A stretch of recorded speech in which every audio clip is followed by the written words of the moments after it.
The industry average for vaccine development is 12 years. However, in Covid-19 pandemic, we, the world, expect it in 18 months. How is that possible? Even though it's not obvious, I am making this video in Oslo, which is not coincidental. My name is Barbora. I am soon to be a health economist, and I suggest to first look at the processes of vaccine development to answer all the riddles that I have given.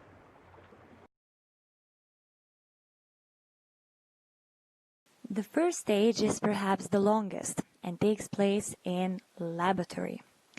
Here, what scientists do is magic tricks. They need to determine, first of all, what causes the disease, a bacteria or a virus. When they do so, they need to get their DNA sequence.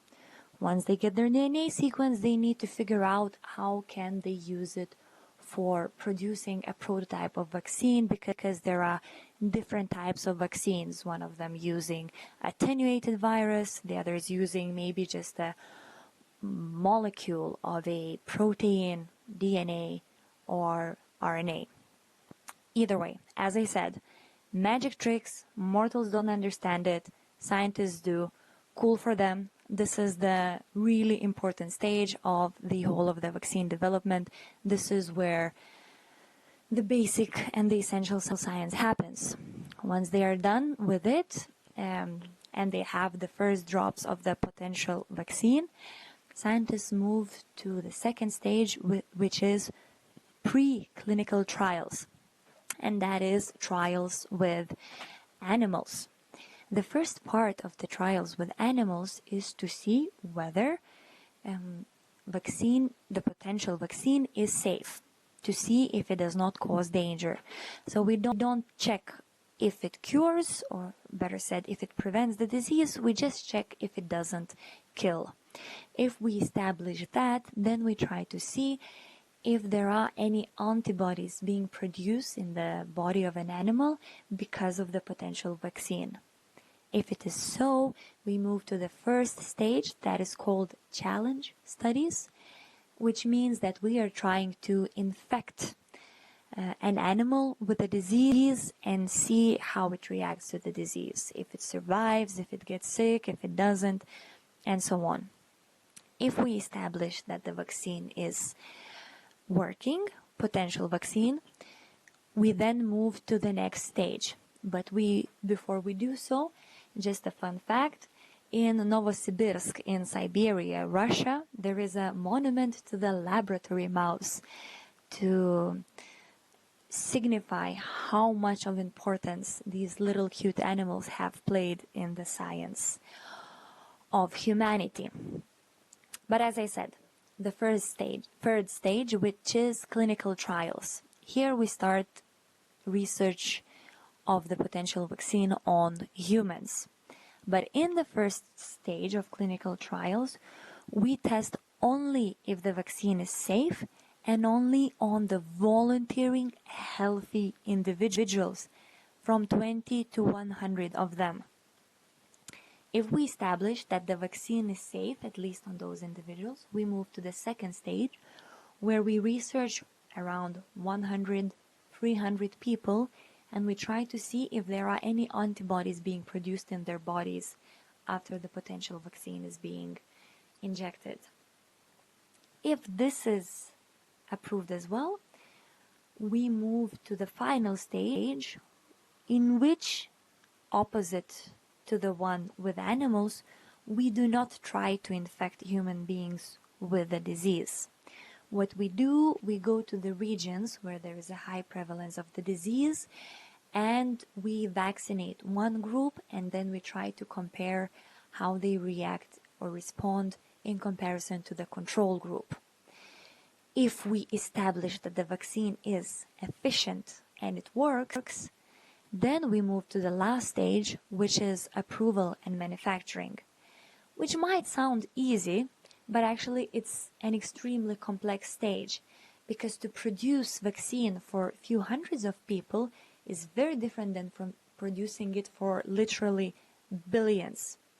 quality control is essential in this stage, because every single drop of thousands of liters of vaccines have to be identical to the prototype of the vaccine.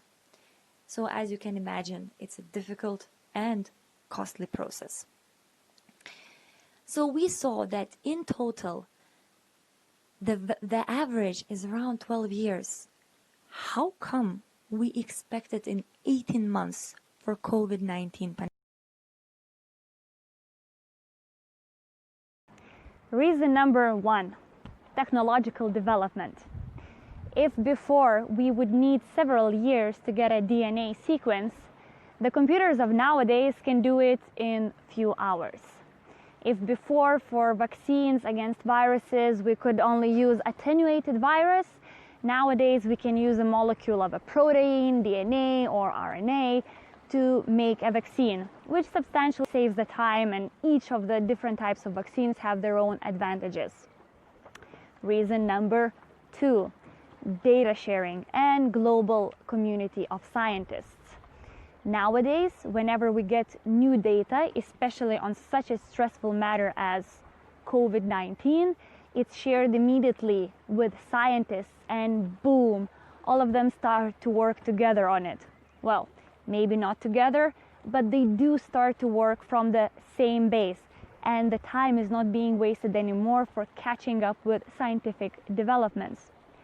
Reason number three, before the processes would go step after step, which means that before we finish step number one, we do not think about step number three. Nowadays, scientists, regulational institutions try to integrate the steps. For example, if the company that is developing the vaccine would send all their analyses, all their research only once all the processes are done, the regulational institution would get thousands of pages of information, which obviously takes time to digest. Whereas today, we want to send it step by step so that the institutions can analyze it quicker and give accordingly feedback. That does not mean that the companies that are developing vaccines can skip certain processes or certain research. It just means that we are more efficient at digesting that data. Or, for example, as I said before, when we are in clinical trials with the first 20 volunteers, we are not yet thinking of the mass production, the manufacture. However, nowadays, we do start to make the first batches of the vaccine, even though we don't know yet if it's going to be approved, just for the sake of saving time in case it will be produced, it will be approved, so that we can immediately start producing massive quantities and not wait another 1 or 2 years to develop the massive production. Which brings me to the fourth reason, which is old as the world, and that is money or costs or finances.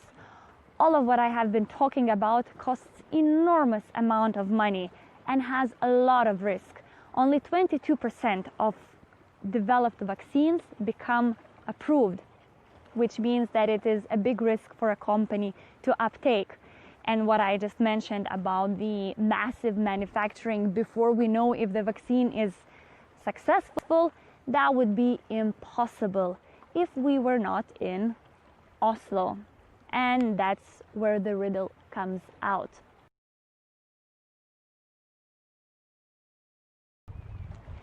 SETI is an organization that was created after Ebola tragedy, realizing that the globe is missing a single institution that would finance and coordinate vaccine development worldwide. So Norway, Great Britain, Bill and Melinda Foundation, and other organizations established SETI exactly for those reasons. And not only to finance and coordinate, but to finance and coordinate accessible and equitable vaccines. What does it mean? You do not need to have a crazy imagination to think of an example of vaccine nationalism. Say United States of America is the first country to develop COVID-19 vaccine. And next morning, the President Donald Trump makes an executive order saying that before all the Americans are vaccinated, the vaccine cannot be exported to other countries. So here comes the SETI. When SETI is giving the money to an organization to develop a vaccine, it makes the organization to promise or to make a deal that if they develop the vaccine, will first of all share it with the ones that are most in need. What does it mean? Most likely it will be, for example, healthcare workers in the regions that have the highest prevalence of the disease. Moreover, it also has to be accessible, and that means affordability. There is no access if it's not affordable. So it might imply that, for example, for developing countries, the price might be lower than for the developed world because the company still needs to make profits, but they have to make it accessible. And that's what SETI is all about. So far, it has pledged 1.4 billion for COVID-19, and we have far more than 120 companies that are developing a vaccine, and more than 20 companies that are in the last stage, that is in the clinical trials.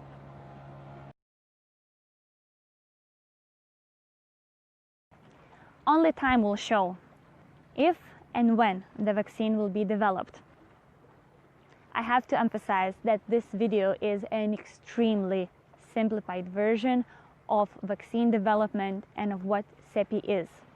If you do want to understand it more and better, start with the references that I provide in the description of this video. Special thanks goes to the scientist who helped me to prepare this video and works in SETI. Thanks for watching.